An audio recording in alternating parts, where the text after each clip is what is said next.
Good evening, everyone. I'm Rebecca Garland, Beautiful Days Director of Strategic Partnerships, and welcome to Journeys of Hope, a regular live stream show where I interview refugees about their lives and experiences. Tonight, I'm talking to Jules Bibonimana, a refugee who grew up in a refugee camp in Tanzania called Mtabila. Last week, I spoke with Jules about his experiences growing up in the camp. This week, I'm going to talk about him. I'm going to talk with him about his experiences coming to America, living in America, and growing up in America with the dual identities of being a refugee and an American citizen. So, Jules, hello and welcome. Thanks, Rebecca. How are you? I'm good. I just want to begin tonight by talking with you a little bit about what it was like being in a refugee camp and coming to America. My first question is, why did your family apply to come to the U.S. in the first place? I know from last week that many people who were living in the camp, if they did leave, they ended up resettling somewhere in Africa. And your family had to fly all the way across the world to come to the U.S. So why did they do that?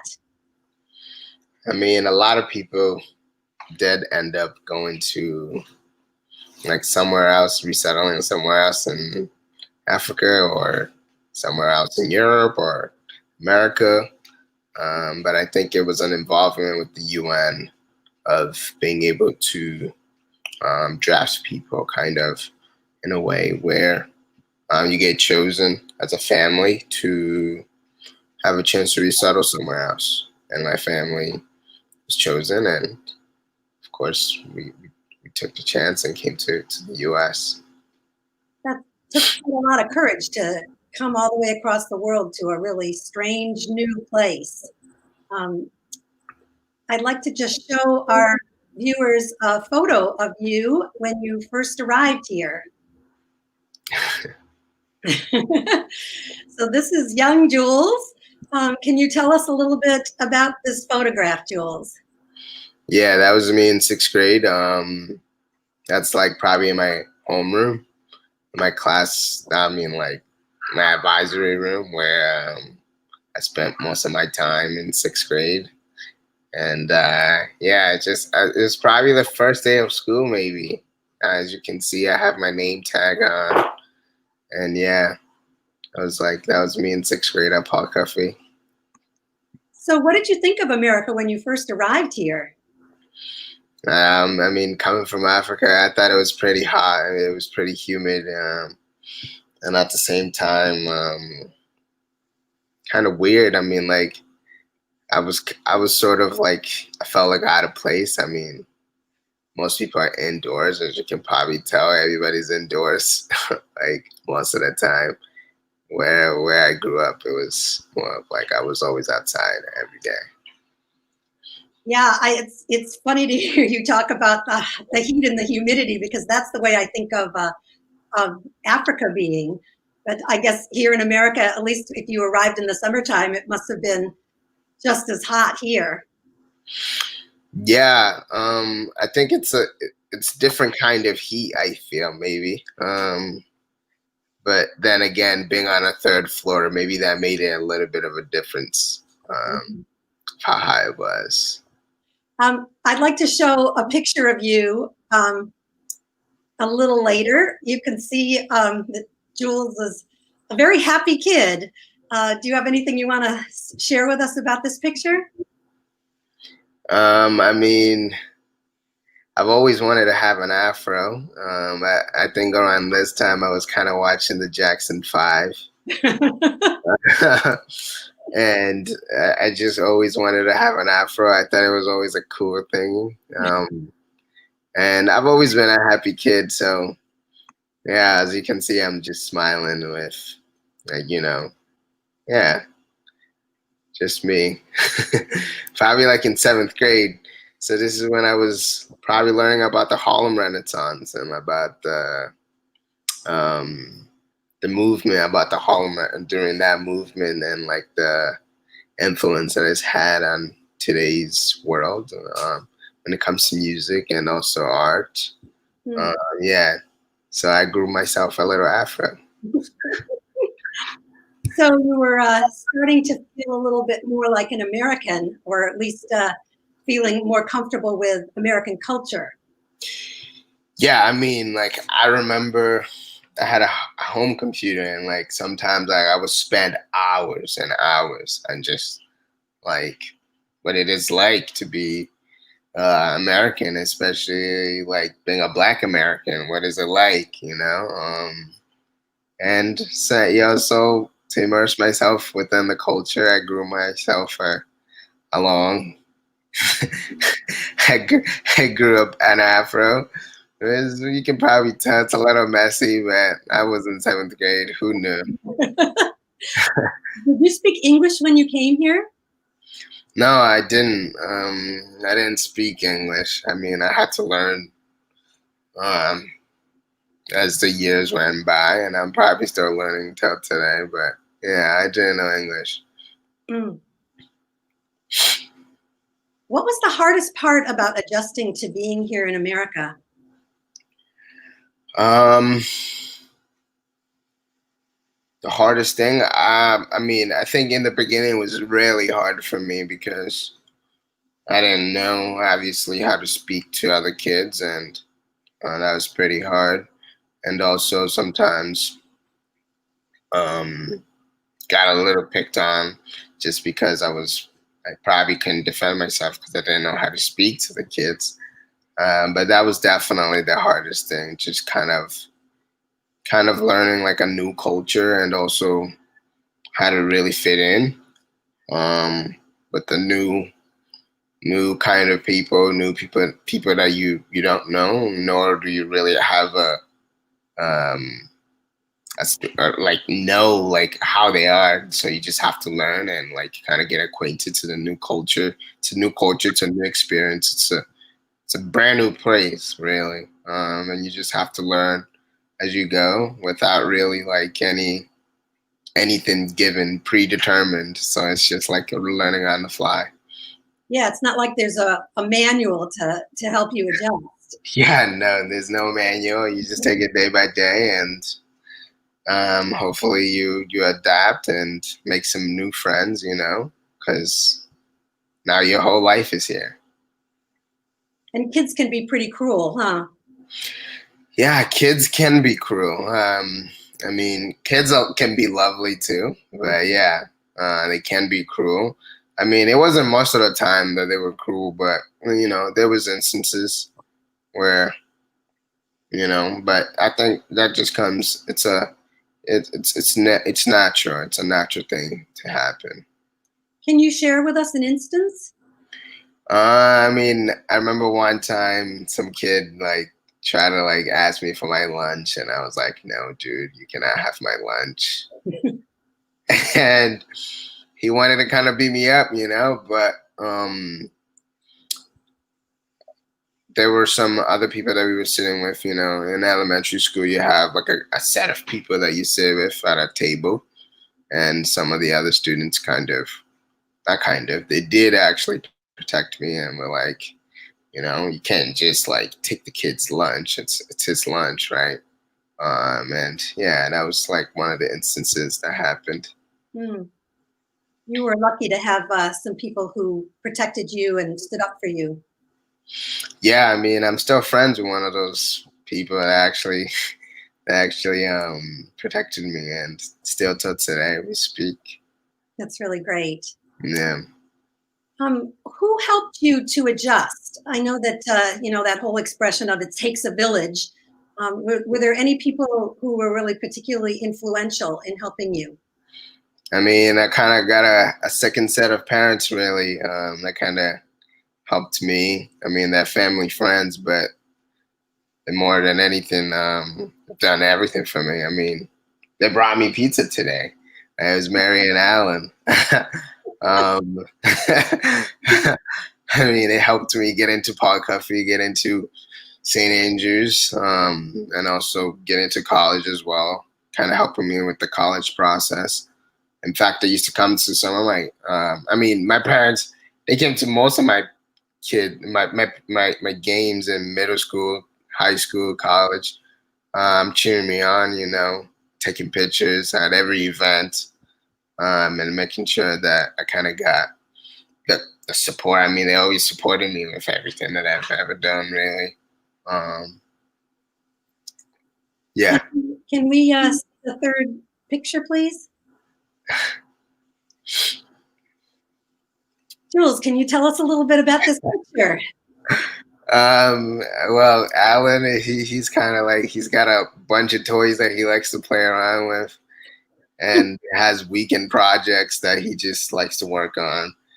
And I'm usually like one of the guys that he calls on if he needs some help. And every kid grew up playing with little tractors, but like now it's an actual real tractor. So this is me kind of helping him out around a new place that he just moved into, and helping him dig a hole for a fence. And yeah. I think it's really an important point that for you, your ability to adjust and really succeed here is related in large part to the fact that this couple really supported you and was there for you in a lot of really important ways. How did you meet them? They were actually the first people that we met when we arrived to Providence. I met them at is it TF Green? Yeah, TF Green airport, and I think Mary at the time was kind of working at Dorcas, and she had a relation with the refugee community, and I think she was actually doing a movie at the time, and they were the first people that we met at the.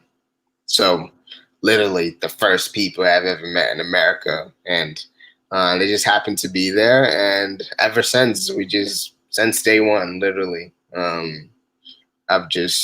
they've just been our friends, and kind of been part of this ride just as much as like they know everything about me ever since I was a kid. So yeah, they were the first people that I ever met here, and we still kept in contact, and still until today. Obviously, today I got to see them too, and it's kind of my people ever since that day. That is really important and really wonderful that they've been so involved. Can we see the next slide?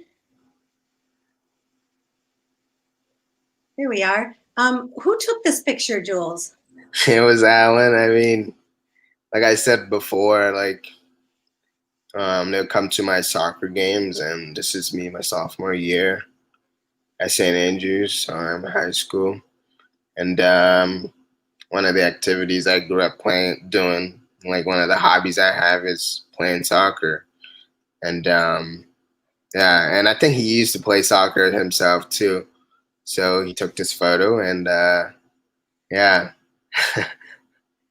Oh yeah, for the reader's information, all the photographs that we're showing you today were actually taken by Alan. So you can see that he has been involved in their lives ever since Jules arrived, and has photos of him first in America and watching him grow up. Very, very important relationship, and I think really important that that refugees, when they come to this country, do have opportunities to meet people from America. And yeah. So Jules, can you tell us a little bit more about some of the other things that you did with Alan? I understand you took a trip together. Yeah, we've taken a lot of trips. But one that kind of stuck with me was this one weekend. He was like, "Hey, do you want to go to Philly with me?" And I was like, "Yeah, I mean, I'm not doing anything, so why not?" It's kind of cold outside, So I mean, I'm thinking that we're just gonna drive to Philly, but and he just brings me on his private jet, and I'm like, so I'm like, okay, I guess this is what American people do. And we flew all the way down to Philly, and then I came back to school the next day. I mean, the following week, and we're talking in class, and some of the kids, like you kind of get to say what you did over the weekend. And I was like, oh yeah, I went flying a plane, and the other kids, even the teachers are like, what? You were flying a plane? I was like, yeah, I just thought it was normal. I just thought it was just a regular thing that people do. Obviously, yeah. It's not your average Joe kind of thing that you just do over the weekend to go fly a plane. And, yeah. That's a great story. So where did you end up going to college? I kind of stuck around local. I went to Wheaton, which is not pretty far from here. It's a small liberal arts school, and yeah, so I went to Wheaton, and it's my graduation day with my parents. And for the viewers, I'd like you to just check out the scarf that Jules has around his neck there. Can you tell us a little about that, Jules?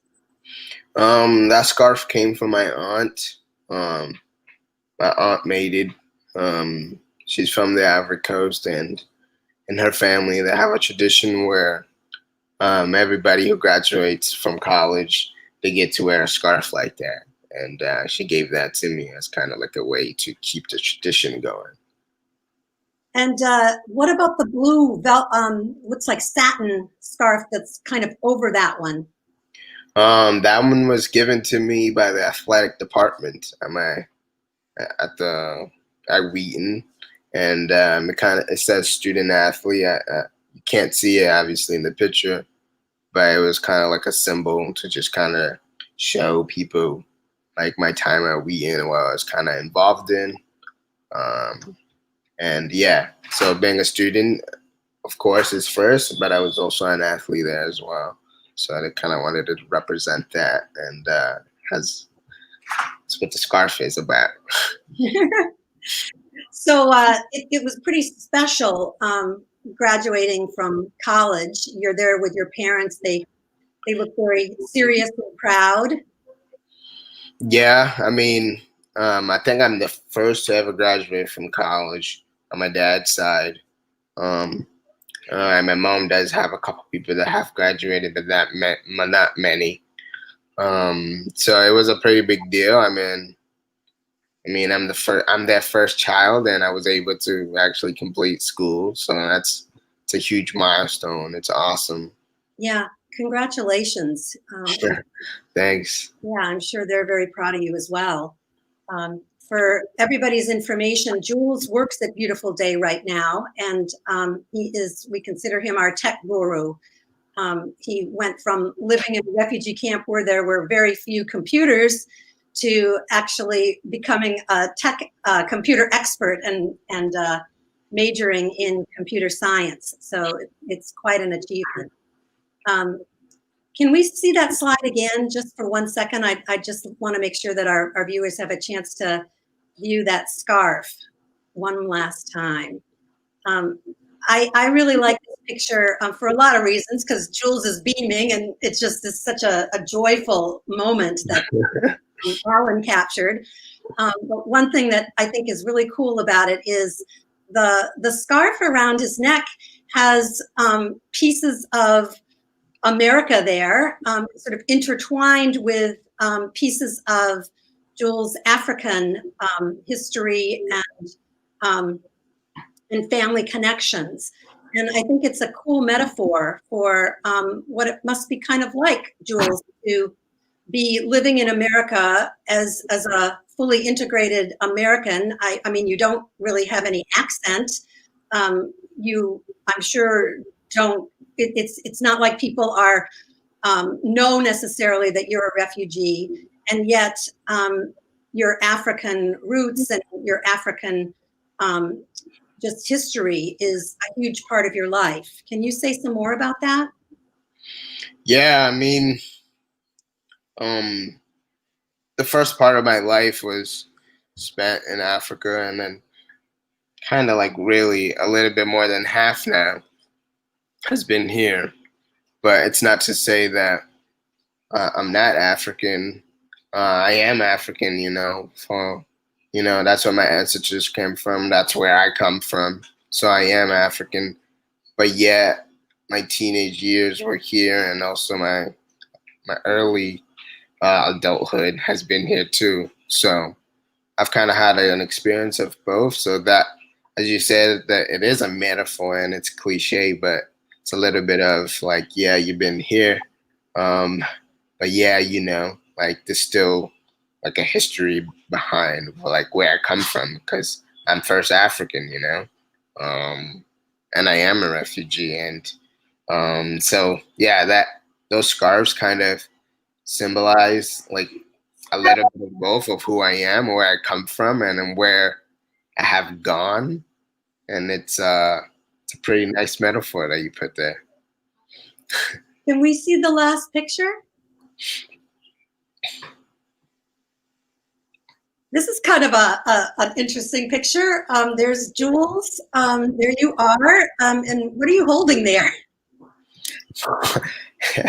I mean, so me, my siblings, and Mary actually have a tradition where, I make the turkey. She sends me the recipe every Thanksgiving.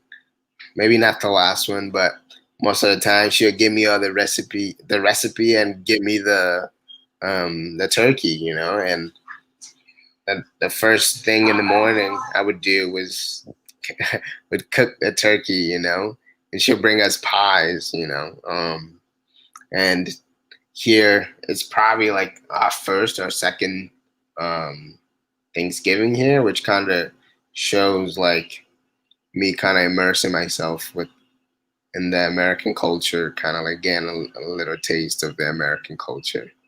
Yeah. Do you ever feel like there's a conflict between your identities as an American and as a Burundian? No, I don't think so because I know where I come from and I know who I am. So I don't think there's like really, I know who I am.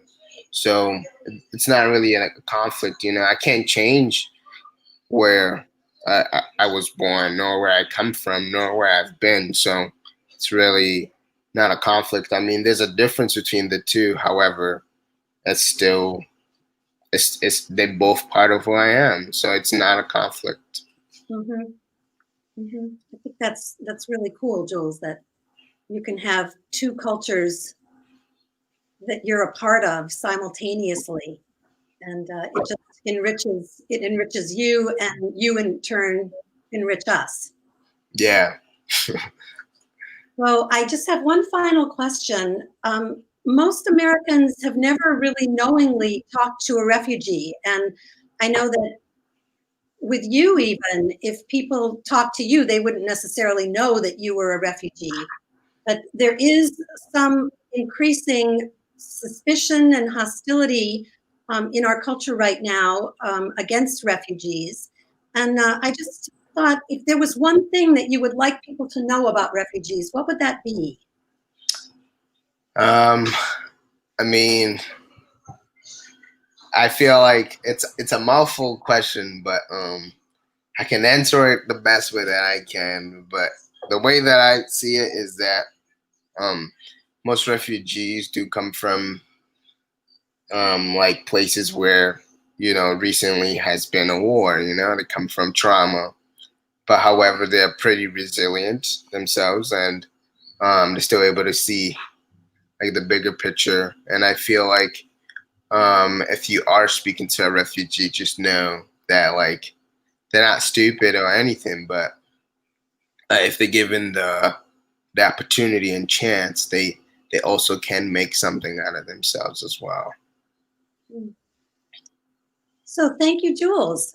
Is there an opportunity to answer any questions that any of our viewers might have.